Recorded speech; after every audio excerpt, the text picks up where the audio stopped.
Shalom, bonjour. Merci beaucoup d'avoir cliqué sur notre canal encore. Merci beaucoup pour votre fidélité. Merci pour tous ceux qui suivez les enseignements ici et qui contribuez par vos abonnements, par vos amours, votre amour, de liker, de commenter, de partager. Merci beaucoup. Soyez toujours bénis.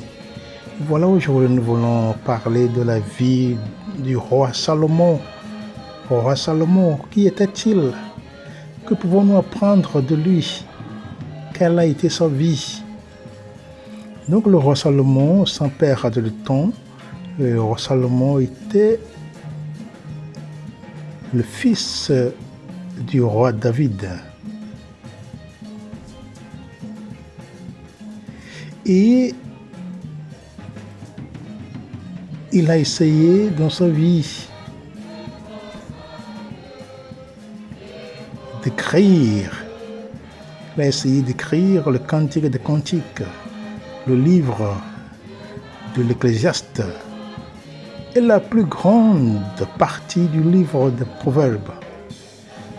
Bien qu'il y ait certains qui contestent le fait qu'il ait rédigé l'Ecclésiaste. Et il était devenu le roi. Il était devenu roi, le troisième roi. Et le dernier du royaume unifié d'Israël. Après le roi Saül et David, son père. Et le règne de Salomon a duré 40 ans. Premier roi, chapitre 11, verset 42. Et comme nous le savons, Salomon est le seul fils de David à avoir été roi. Oui, c'est le seul fils qui a été roi. À Jérusalem. Donc, Ecclésiaste 11, 12, Ecclésiaste 1, verset 1 et verset 12. Donc, il y avait quelques événements importants qui ont marqué la vie de Salomon, à part ce que nous avons écouté. Donc, quand il a accédé au trône comme roi, il a cherché Dieu et Dieu lui a permis de lui demander tout ce qu'il voulait.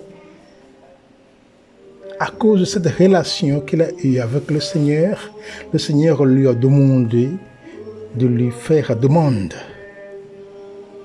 Le Seigneur lui a permis de faire des demandes de ce qu'il voulait que Dieu lui donne. Donc Salomon a reconnu humblement son incapacité à bien gouverner et demander à Dieu de lui donner la sagesse dont il aurait besoin pour pouvoir diriger son peuple dans la justice. Et en plus de la sagesse, Dieu lui a aussi donné la richesse. Premier roi chapitre 3 verset 4 au 15 et chapitre 10 verset 27. Donc le roi Salomon dépassa tous les rois de la terre par sa richesse et sa sagesse. Vous voyez, le premier roi chapitre 10 verset 23. Donc Dieu lui a aussi donné la paix à toutes ses frontières pendant la plus grande partie de son règne. C'est ce premier roi chapitre 4 verset 20 25. Donc lorsque le Seigneur a permis le roi Salomon de lui faire des demandes, il n'avait fait que de demander la sagesse pour pouvoir gouverner le peuple, pour pouvoir discerner entre le bien et le mal. Vous voyez, c'est la seule chose que Salomon avait demandé à Dieu. Et Dieu lui a donné tout ce qu'il n'a pas demandé. Voilà. Il s'est marié, il est devenu riche en tout. En tout. Plusieurs femmes, plusieurs concubines, plusieurs servantes. Et voilà, c'était la vie. Lorsqu'il y a une bonne relation entre Dieu et nous, ce que le Seigneur peut nous donner a été démontré dans la vie du roi Salomon. Donc la sagesse que Dieu lui a donnée, dans la sagesse de Salomon, elle est souvent illustrée par le jugement qu'il a rendu afin de déterminer qui. Donc de deux femmes qui prétendaient être la mère d'un enfant était sa véritable mère. Voilà. Quand une maman avait s'est couchée sur son enfant, l'enfant était décédé, et l'autre maman a son enfant, donc c'est celle qui a tué son enfant en se couchant sur lui, sont venus avec, donc les deux femmes sont venues avec leur enfant, vivant et mort. Je pense que tout le monde qui lit la Bible, qui va à l'église, qui écoute la Bible, la parole de Dieu, c'est cela. Quand le roi Salomon a dit que bon, à qui appartient l'enfant? Celle-ci a dit que c'est pour moi, le Seigneur a dit que c'est pour moi. Quand Dieu a dit bon, c'est comme ça. Comme il y a un enfant mort, un enfant vivant, donc on va diviser les deux. Donc une partie morte, une partie vivante. Et comme ça, on va donner au maman. Donc celle qui a senti la douleur au cœur agité plus, c'est celle-là à qui appartient l'enfant. Voilà, le roi, avec sa sagesse, avait discerné, avait fait beaucoup de merveilles dans la vie de l'humanité. En 1er roi chapitre 3, verset 16 au 28.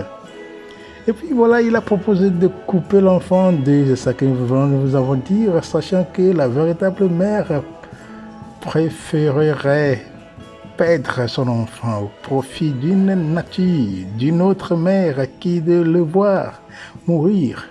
Donc la sagesse de Salomon s'appliquait non seulement au choix qu'il devait faire dans le cadre de son règne, mais aussi aux questions d'ordre plus général. Il était réputé pour sa sagesse. Jusqu'à la reine de Saba a parcouru 2000 kilomètres afin de vérifier les rumeurs qu'elle avait entendues au sujet de sa sagesse et de sa grandeur. Dans le 1er roi chapitre 10. Donc Salomon répondit à toutes ces questions. Il n'y a aucun mystère pour le roi. Il lui expliqua tout.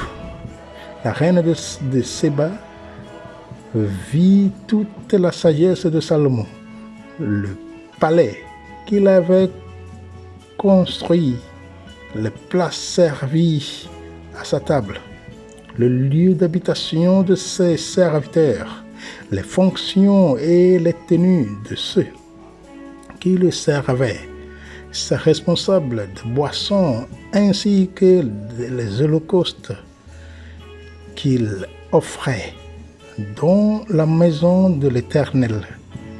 Elle en eut le souffle coupé. Voyez, c'est le 1er roi chapitre 10, verset 3 à 5. Donc non seulement Salomon avait beaucoup de connaissances, mais il mettait sa sagesse en pratique dans la gestion de son royaume. Donc le roi Salomon était vraiment impeccable. Il était vraiment impeccable. Si nous aujourd'hui nous pouvons acquérir cette sagesse, posséder cette sagesse, nous ferions des merveilles. Voilà. Salomon, il a écrit beaucoup de ses chants et de proverbes aussi. Donc, il a réalisé d'importants projets de construction. Donc, il a aussi construit une flotte de navires et acheté des tonnes d'or d'Ophir en partenariat avec Hiram, roi de Tyr. Donc, 1er roi chapitre 9, verset 26 au 28. Et chapitre 10, verset 11 et 22. Donc, son projet le plus important était certainement la construction du temple, conformément aux instructions de son père David. 1er roi chapitre 6, verset 1 et Chronique 22.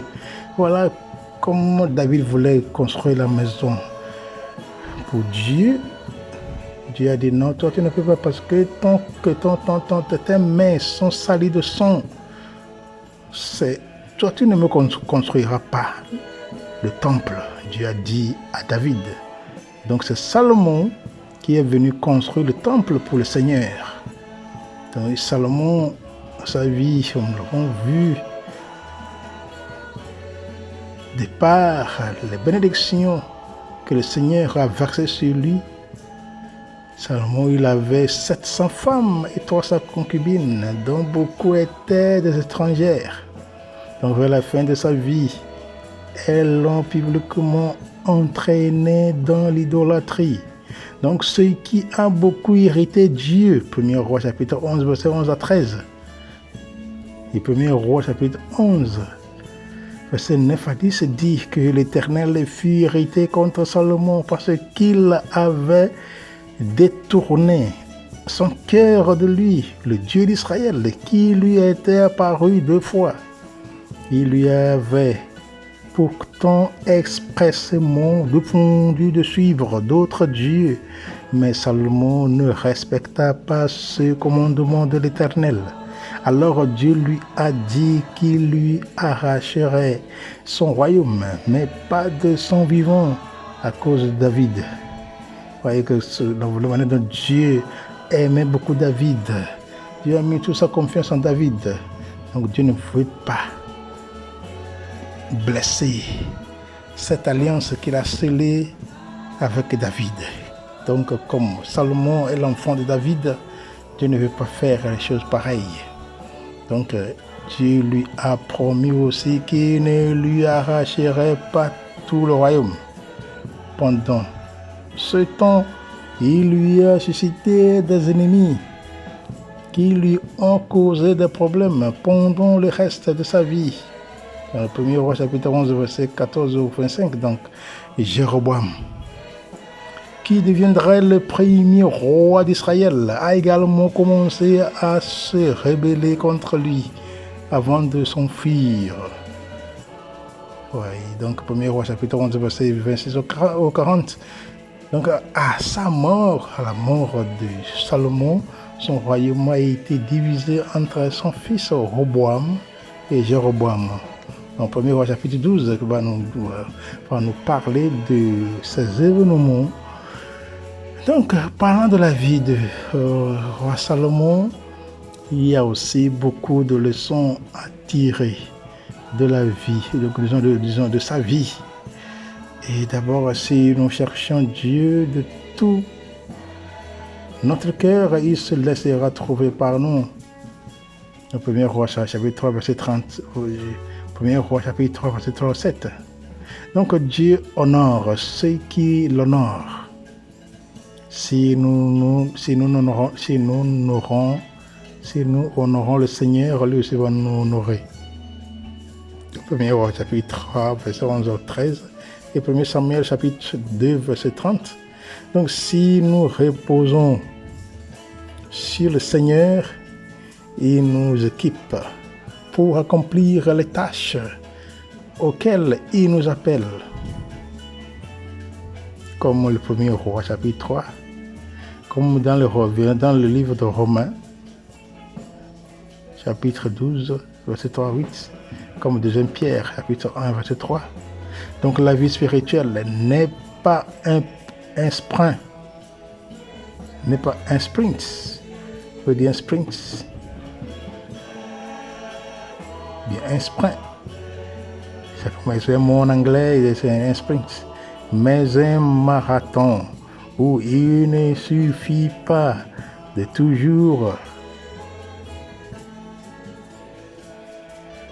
de bien commencer pour bien terminer la course. 1er roi chapitre 11. Donc nous pouvons sincèrement demander à Dieu d'incliner nos cœurs vers lui. Mais si nous choisissons d'aller à l'encontre de sa parole révélée, nous nous éloignerons de la voie de la justice. Les personnes proches de nous affectent notre vie spirituelle, comme dans l'Exode chapitre 34, verset 16, comme dans le premier roi chapitre 11, verset 1 à 8, comme dans le livre de Daniel chapitre 1, verset 3, comme dans le livre de Corinthiens, le premier livre de Corinthiens chapitre 15, verset 33. Et donc nous devons donc faire très attention à nos fréquentations. Enfin, une vie sans Dieu n'a pas de sens. Quelle que soit notre éducation, les objectifs que nous accomplissons, l'étendue des plaisirs dont nous jouissons et l'abondance de nos biens, nous devons toujours chercher le Seigneur. Il faut chercher la face du Seigneur.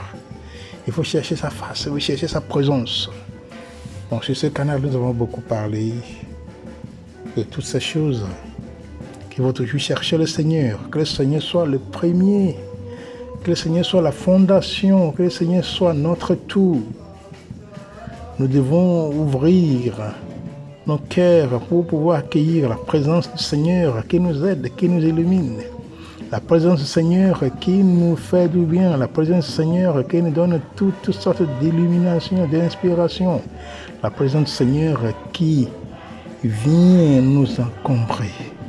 La présence du Seigneur qui vient nous ouvrir les yeux, les oreilles, les cœurs spirituels. La présence du Seigneur qui vient nous fortifier, qui vient nous délivrer, sanctifier, transformer.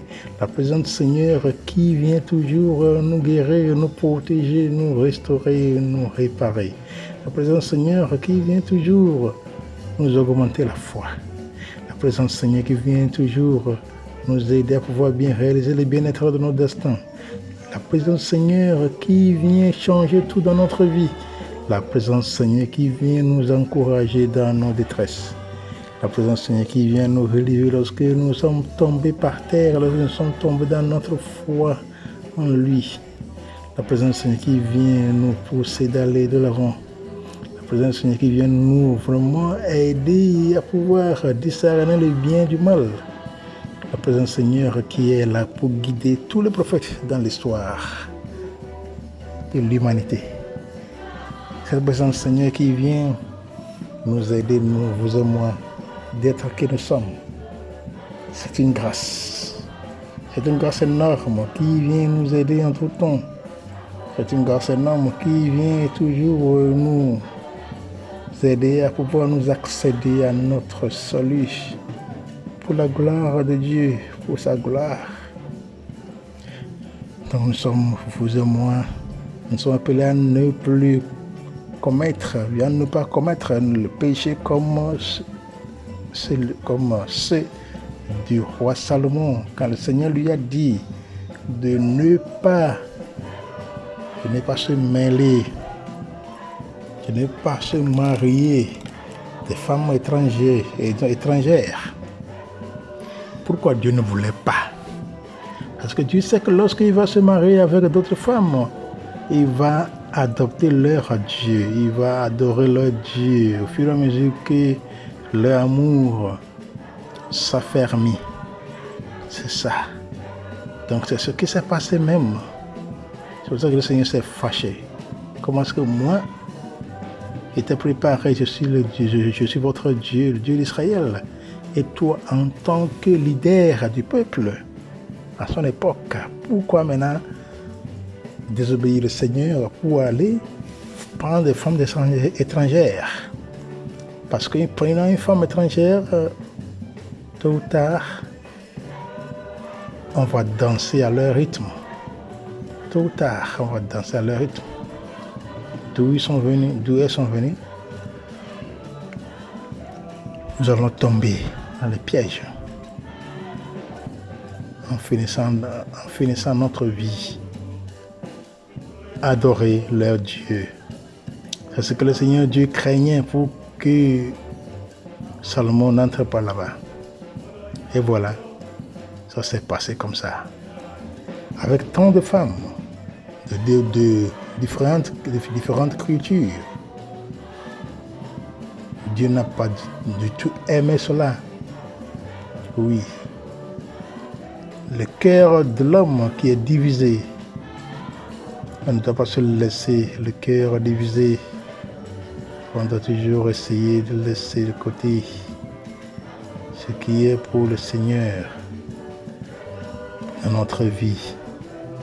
On ne doit pas se laisser terminer par nos propres désirs, volonté, dans le déclin. C'est toutes ces causes, des conséquences qui sont arrivées au roi Salomon, peut aussi nous arriver aujourd'hui. Et ça arrive aussi chaque jour. Vous voyez, ça arrive chaque jour.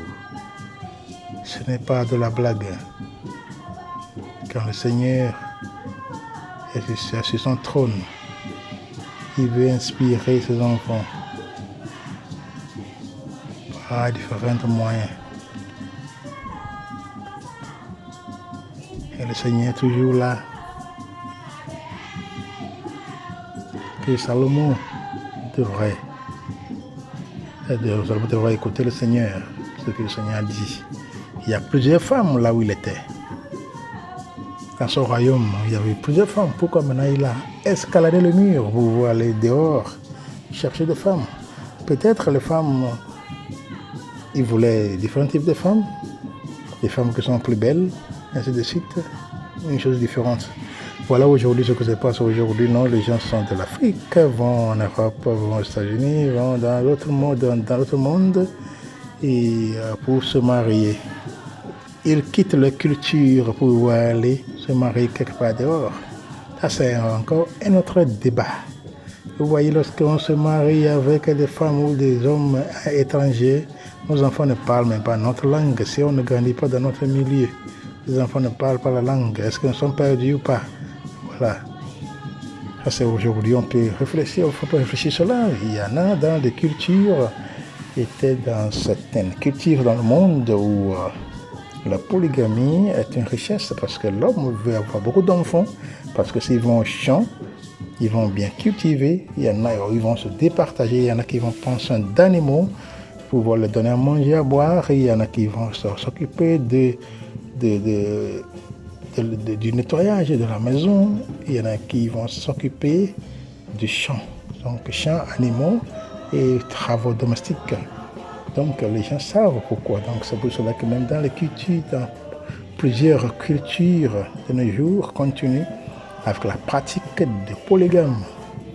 Donc voilà, et Salomon a commencé et ça continue jusqu'à nos jours. Et une seule personne, un seul homme peut avoir plusieurs femmes. Et ce n'est pas seulement 2, il y en a jusqu'à 5, 6. Et même dans des cultures où lorsque papa est décédé, l'enfant doit, l'aîné doit prendre la femme de son père comme sa femme. Vous voyez, il y a beaucoup de ces choses-là dans nos cultures traditionnelles africaines. Vous voyez, il y a ça beaucoup.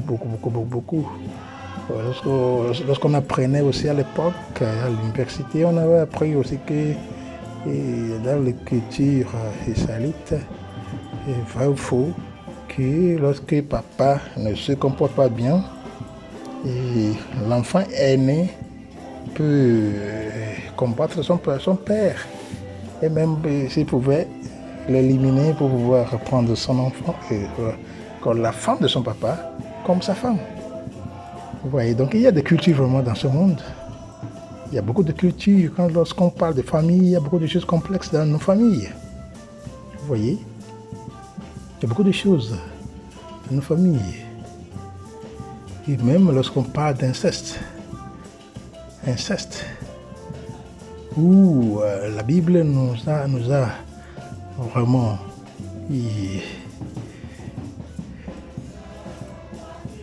laisser avec des gardes. La Bible nous a interdit, c'est ça le mot, le vocabulaire, la Bible nous a interdit d'aller. Et par exemple, je suis papa de ma famille et j'ai des filles, j'ai des grandes filles. Donc, la Bible m'interdit d'avoir quelque chose d'intimité avec ma propre fille. Donc, les parents ne doivent pas avoir l'affaire avec leurs propres enfants. Ils ne peuvent pas.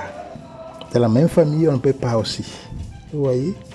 Mais pourquoi se fait-il que dans certaines cultures, si papa est décédé, l'enfant aîné qui est garçon peut prendre la femme de son papa comme sa femme?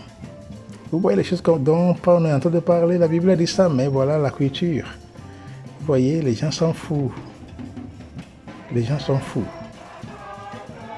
Il y a même, peut-être c'est hors sujet, mais il faut qu'on en parle comme c'est de famille, comme c'est Salomon qui s'est marié avec plusieurs femmes, 700 femmes et puis 300 concubines, tout ça là.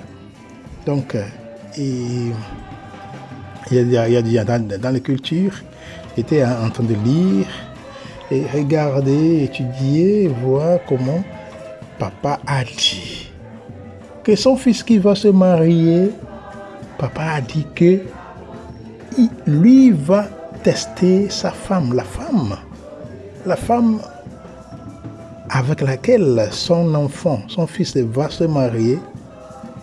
Le beau-père veut se coucher avec la femme d'abord pour voir si elle est bonne, si elle est bonne au lit. Si elle est bonne au lit d'abord. Et là, lui va confirmer pour dire à son fils que oui, la femme est bonne. Il faut la marier. Et vice-versa. Autre aussi que j'ai vu, ce n'est pas qu'on dit quoi. Moi, j'ai vu ça. J'avais assisté à cela. Quand maman dit que sa fille, avant de se marier à cet homme-là, que son beau-frère, qui est l'époux, qui devait devenir l'époux de sa fille, doit coucher avec elle d'abord. Ça veut dire que la maman de la fille veut que le fiancé de la fille se couche avec elle d'abord. Donc, la belle-mère veut se coucher avec le beau-fils d'abord, pour voir si le beau-fils est bon au lit, avant de l'accepter, de se marier avec sa fille.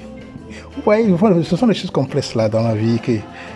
Quand on parle de famille, il y a des complexités qui se retrouvent dans nos familles, dans nos cultures traditionnelles africaines, ou bien du monde. Ce n'est pas de la blague. Parce que les choses sont secrètes. Les choses sont secrètes, personne n'en découvre. Vous voyez, toutes ces choses-là font que des fois, il y a vraiment des enfants qui sont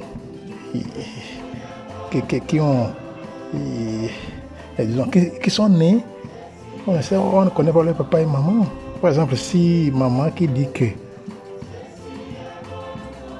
la belle-mère qui dit que lui va se coucher avec le beau-fils d'abord, pour voir s'il est bon au lit, avant que sa fille ne se marie avec lui.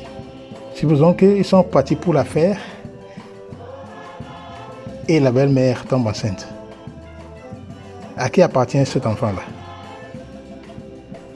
Vous voyez, il y a plusieurs choses. Donc, est-ce que cela-là ne va pas entrer encore dans les choses-là? Donc, se marier avec sa maman et puis sa fille. Et puis, les choses vont commencer par s'enchaîner. Bon, nous sommes sortis de là.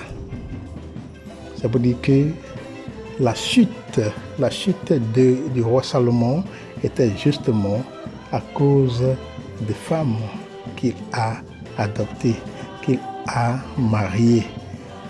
C'est ça même, sa chute devant le Seigneur. Le Seigneur l'avait puni, a puni sa génération. Il pense jusqu'à aujourd'hui, parce que le Seigneur avait divisé déjà son royaume, donnant une partie à son frère, à autre, et une partie à lui. Vous voyez, donc le roi Salomon a beaucoup de qualités, il a beaucoup de choses. Et Dieu lui a donné beaucoup de choses, beaucoup de richesses dans ce monde. La sagesse impeccable qu'il avait eue pour pouvoir gouverner son peuple à son époque. Il avait beaucoup travaillé pour l'unité de son peuple. Avec la sagesse, il faisait tout. Malgré ses faiblesses, il a beaucoup travaillé pour le Seigneur. Il a beaucoup œuvré pour le Seigneur. Il a beaucoup aidé l'homme. Oui, tout ce qu'il a fait au niveau des cantiques, au niveau des psaumes, au niveau de ce qu'il a écrit, au niveau spirituel, aide l'Église, aide les chrétiens aujourd'hui à pouvoir entrer en communion avec le Seigneur. Nous savons que pour pouvoir bien entrer en communion avec le Seigneur, il faut faire cela à travers les Écritures, où nous entrons pour méditer, nous entrons pour lire, nous entrons pour faire tout ce que le Seigneur nous a demandé, nous demande de faire. Là même que nous sommes sauvés. Donc, le roi David, et dans le roi Salomon, a fait la part des choses pendant sa vie. Il nous a laissé ce que nous utilisons aujourd'hui comme enfants de Dieu. Parce que il a laissé vraiment un héritage pour nous. Ces héritages sont éternels, puisque c'est la parole de Dieu. Comme Cantique des Cantiques, c'est la prière qui est la parole de Dieu, le livre de l'Ecclésiaste, c'est la même chose. La plus grande partie de ce livre de Proverbes. Oui. Donc il nous a beaucoup aidé, il a beaucoup aidé. Il a beaucoup aidé le monde chrétien, le monde de la foi. Donc sa vie, c'est ça. Il faut toujours avoir une vie illuminée, avoir un héritage laissé, un exemple laissé aux gens pour les générations à venir, surtout à travers la communion avec le Seigneur. Lorsque nous restons en communion avec le Seigneur, il nous donne tout ce qu'il faut, il nous ouvre nos yeux spirituels à pouvoir bien voir au-delà de nos nez, au-delà de nos pensées, au-delà de notre portée.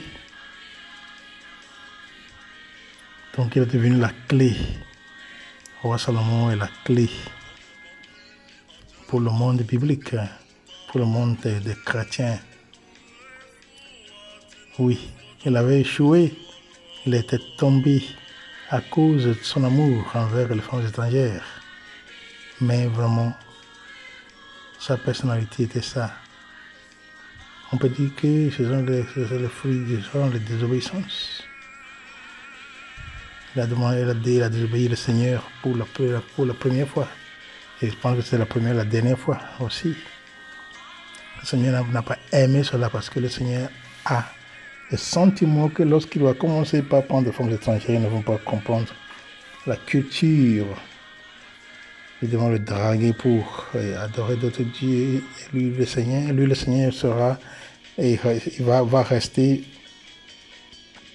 seul, abandonné, comme le peuple d'Israël en a fait, en chemin vers la terre promise, où ils se sont fait dos contre le Seigneur, en se fabriquant veau d'or, en disant que Israël, voici ton Dieu qui est au milieu de toi.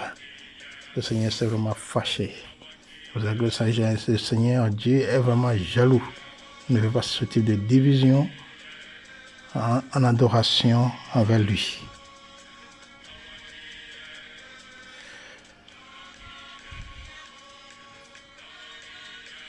Demandons, cherchons toujours la présence de Dieu.